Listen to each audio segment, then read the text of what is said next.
Bulletin में आपका स्वागत है। आपके साथ मैं हूं जीनत सिद्दीकी। शुरुआत करते हैं खबरों की। मथुरा में सेना का हेलीकॉप्टर जो है इसकी इमरजेंसी लैंडिंग कराई गई है। सेना का चीका हेलीकॉप्टर मथुरा के गांव में खेतों में उतारा गया।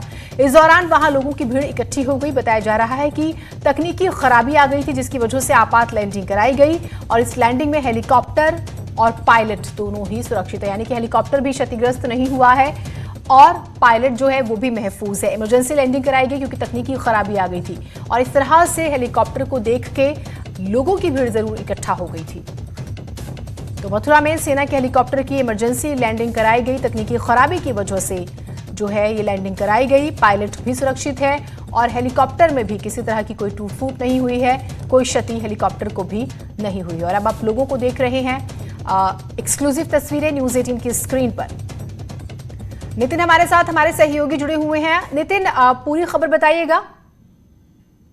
हम अपने दर्शकों को बताना चाहेंगे कि बताया जा रहा है, जो अभी जानकारी हासिल हुई है कि इस हेलीकॉप्टर की जो इमरजेंसी लैंडिंग थी वो एक बार नहीं 2 बार हुई है। एक बार गांव संकेत में इस हेलीकॉप्टर की इमरजेंसी लैंडिंग की बात सामने आई है, तो वहीं गांव सांचौली में जो है इमरजेंसी लैंडिंग की बात आई है।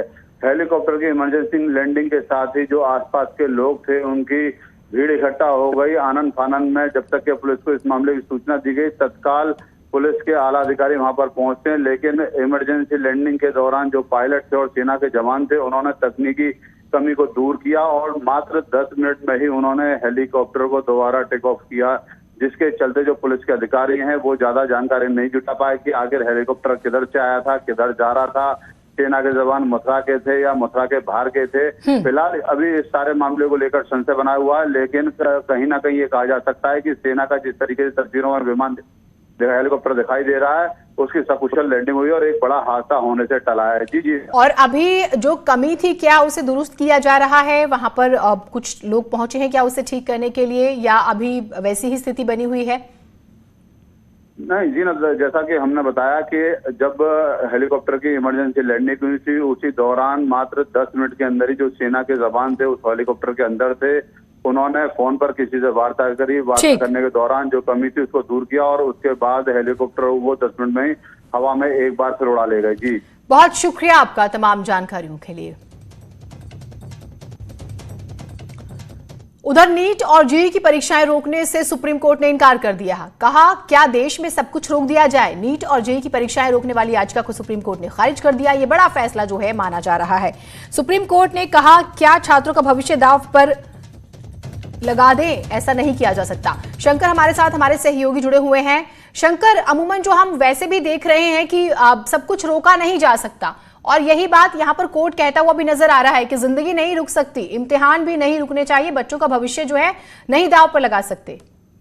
निश्चित तौर पर देखिए, जिस तरह से आप आज कोर्ट में इस मामले पर एक महत्वपूर्ण सुनवाई करते हुए और कोर्ट ने भी इस बात को माना कि कोरोना संक्रमण के मद्देनजर IIT, जेईई, NEET की परीक्षा स्थगित करने की मांग जो के मसले पर जो याचिका दायर की गई थी उसे कोर्ट ने साफ तौर पर खारिज कर दिया है और याचिका में कोरोना संक्रमण के मद्देनजर परीक्षा टालने की मांग की गई थी। और इस मामले में जेईई की जो मेन परीक्षा है 1 से 6 सितंबर के बीच और NEET की जो परीक्षा है वो 13 सितंबर को होनी थी। तो इसमें याचिका दायर करते हुए कहा गया था कि इसे खारिज किया जाना चाहिए। इस मामले में कोर्ट में सुनवाई के दौरान सुप्रीम कोर्ट ने साफ तौर पे कहा क्या देश में सब कुछ रोक दिया जाए, एक कीमत साल को यूं ही बर्बाद कर दिया जाए? इस तरह के कई सवाल आज कोर्ट ने उठाया और याचिकाकर्ता के वकील ने स्वास्थ्य को खतरे को हवाले दिया। हालांकि कोर्ट ने याचिका खारिज कर दिया कहा कि सुनवाई की जरूरत हम नहीं समझते हैं, इसलिए इस मामले को खारिज किया जाता है। नेशनल टेस्टिंग एजेंसी के लिए पेश हुए सॉलिसिटर जनरल तुषार मेहता ने कहा कि परीक्षा करवाना बेहद जरूरी है। एक तरह से कहा जा सकता है कि साफ तौर पे कोर्ट ने मैसेज दे दिया है कि इस मामले पर हर एक जो छोटे छोटे मसले हैं उसको रोका नहीं जा सकता है और इस तरह की याचिका को ध्यान में रखते हुए दोनों पक्ष की दलीलों को सुनने के बाद इस मामले को साफ तौर पर खारिज कर दिया है।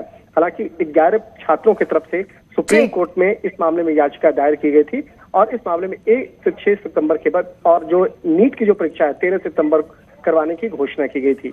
तो इस तरह से कहा जा सकता है कोर्ट ने साफ तौर पर इस मामले पर एक स्पष्ट मैसेज बिल्कुल 13 राज्यों के स्टूडेंट्स ने याचिका लगाई इम्तिहान ना कराए जाए, जबकि 20 लाख से ज्यादा स्टूडेंट्स ने इन इम्तिहानों के लिए रजिस्ट्रेशन कराया था। बहुत शुक्रिया शंकर, कोर्ट ने साफ कह दिया है कि छात्रों के भविष्य को दांव पे नहीं लगाया जा सकता, इम्तिहान जरूर होंगे। उधर